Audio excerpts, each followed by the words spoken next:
Okay guys, Assalamualaikum and welcome back to my channel.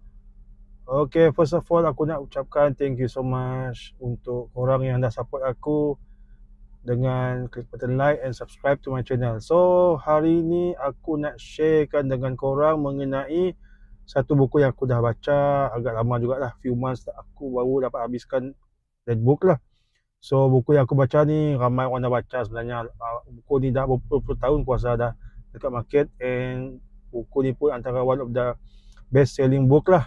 So nama buku ni is Rich Dad and Poor Dad lah. So buku ni bagi aku sangat bagus untuk kita yang kurang ada ilmu mengenai kewangan and how we want to improvekan diri kita lah in term of kewangan lah.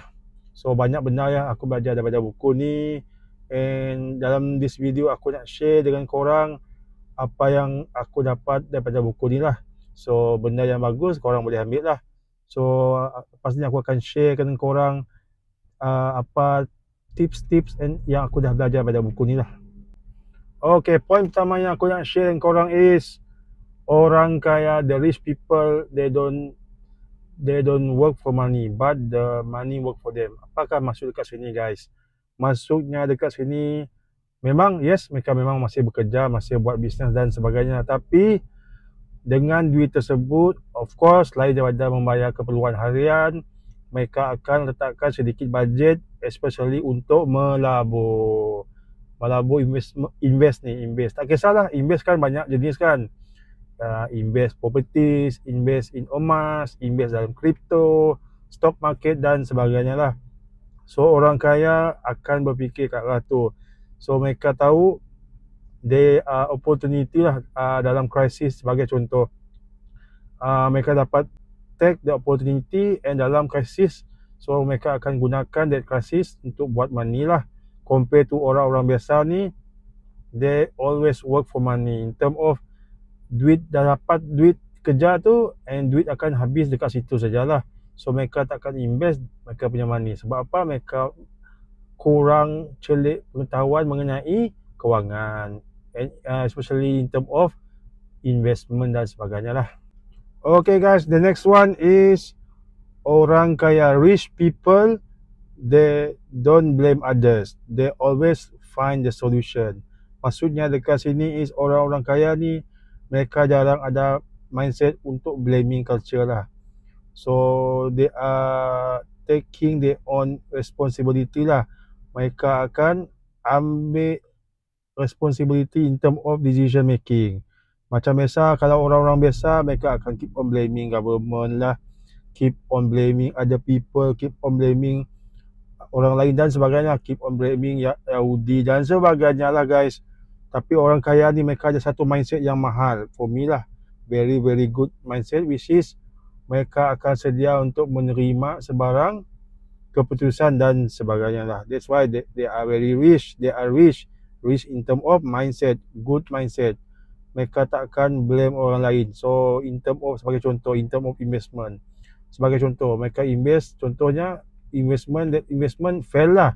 So they are willing to take the risk because mereka dah ready untuk mengalami kerugian. Compare to orang-orang biasa ni, bila mengalami kerugian dalam investment, mana-mana investment, they tend to blaming orang lain.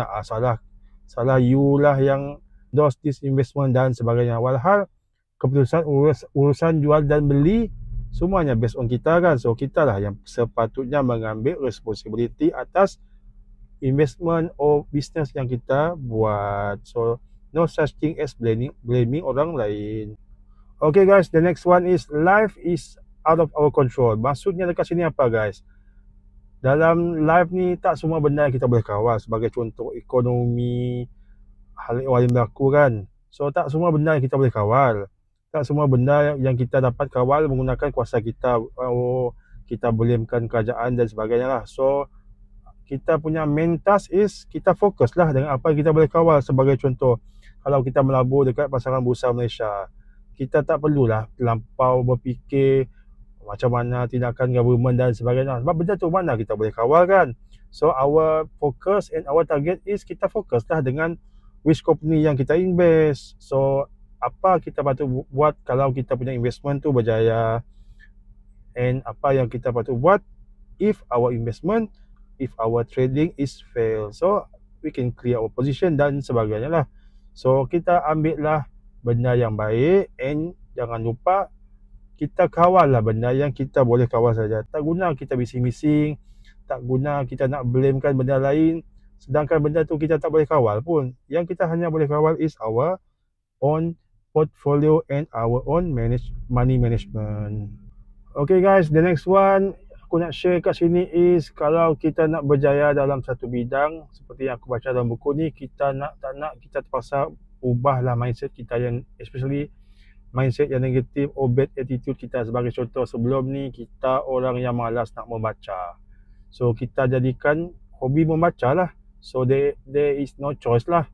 And sebagai contoh, the next one is, kalau kita orang yang suka membuang bahasa macam tu saja, kita carilah aktiviti yang bermanfaat, yang boleh menambahkan ilmu di dada kita. And tak kisahlah apa-apa ilmu yang kita boleh jadikan benda tu sebagai aset yang bernilai lah.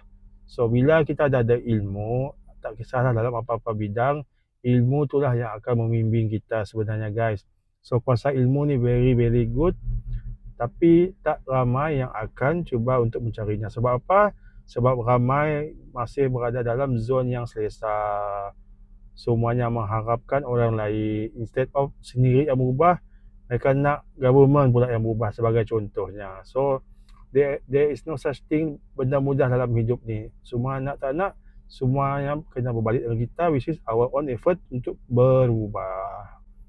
Okay guys, the next one yang aku nak share is, dalam kehidupan kita ni, dia ada dua elemen saja yang membezakan setiap orang daripada kita, which is fear and greed.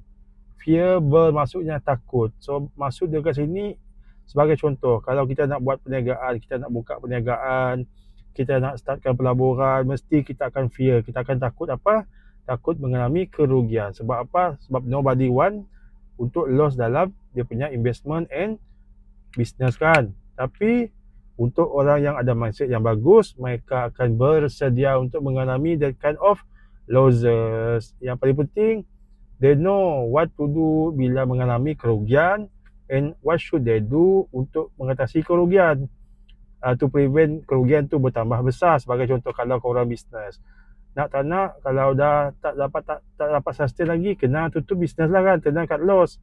Sama juga dalam bidang trading. Kalau korang tak nak korang punya capital tu semakin mengecut, korang kena nak tak nak, kena tekan button sell.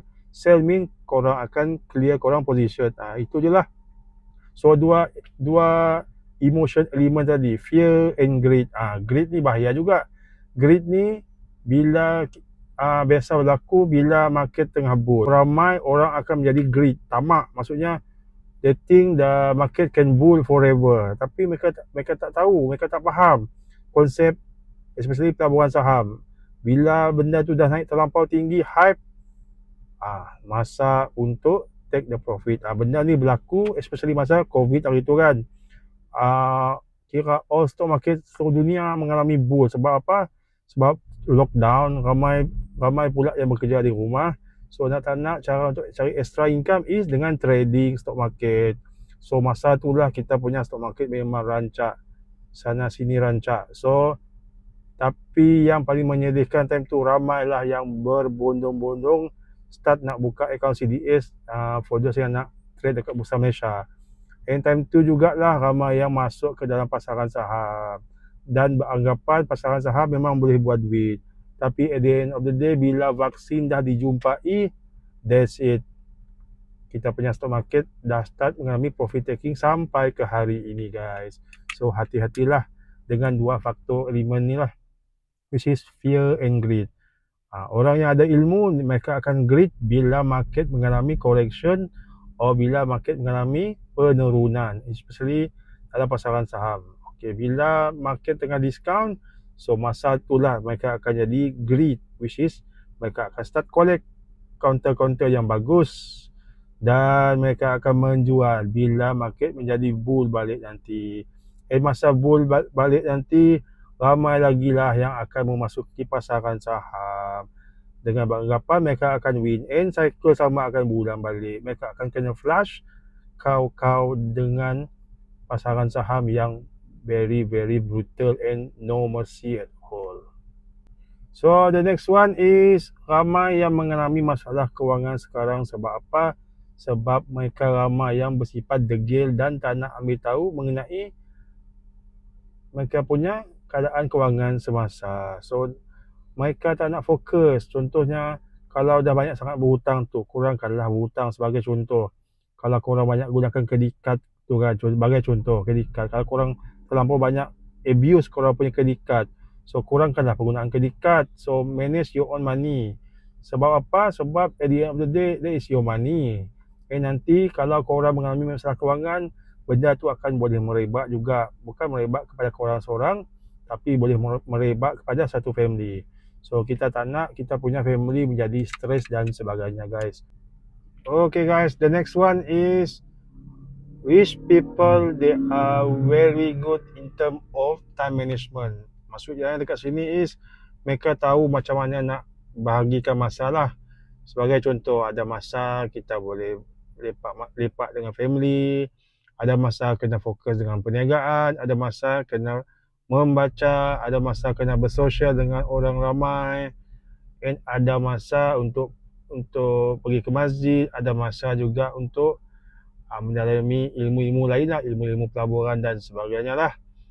And orang-orang yang average people ni, orang biasa ni, most of them mereka punya time management tak terlampau bagus. Sebab apa?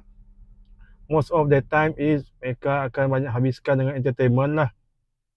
And bila kita encourage them to tambahkan masa untuk membaca buku, cari ilmu-ilmu yang ekstra dalam kehidupan nak, mereka akan cakap mereka tak ada masa dan sebagainya. Walhal kita sama je lah.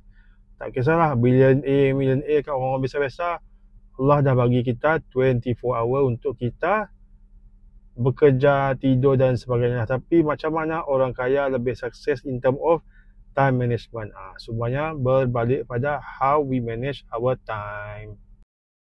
Okay guys, secara kesimpulannya aku nak conclude dekat sini. Dalam buku ni, apa yang dia nak cuba sampaikan is rich dad and poor dad is dua jenis pemikiran daripada rich dad and poor dad. And benda ni macam mana kita nak implement dalam kehidupan kita is macam mana kita nak pilih. Kita nak pilih jadi rich dad ke poor dad. Okay, itu yang paling penting guys. Sama ada kita nak pilih mindset rich dad ataupun kita nak pilih mindset poor dad. Itu je lah. Sebab at the end of the day, benda ni kita akan wariskan dengan anak-anak kita nanti. Kita akan wariskan dengan next generation. So at the end of the day, kita lah yang pilih. Kita nak jadi rich dad ke poor dad. Semuanya berbalik pada kita. Berbalik kepada kita macam mana kita deal dengan masalah, how we want to tackle the masalah, and how we want to tackle the masalah menjadi peluang dan sebagainya lah guys. So nobody can change us, only kita lah yang dapat mengubah nasib kita sendiri guys. So yang paling penting kita berusaha, and the rest kita bertawakal kepada Allah. Yang penting kita ada buat effort dekat situ guys. The rest kita bertawakal kepada Yang Maha Esa. So apa pendapat korang mengenai buku ni? Buku ni bagus ke ataupun tidak? So nanti korang tinggalkan jawapan korang dekat bahagian komen. And thank you so much untuk watching my video. Sehingga kita berjumpa lagi dalam perkongsian aku yang lain. Aku harap perkongsian aku ni boleh memberi serba sedikit manfaat untuk korang. And kalau korang suka aku punya sharing, aku harap korang boleh support aku dengan klik button like. Tinggalkan komen korang dekat bahagian bawah. Jangan lupa subscribe to my channel. Sehingga berjumpa lagi dalam perkongsian dan seterusnya. Assalamualaikum and happy investing guys. Take care. Bye bye.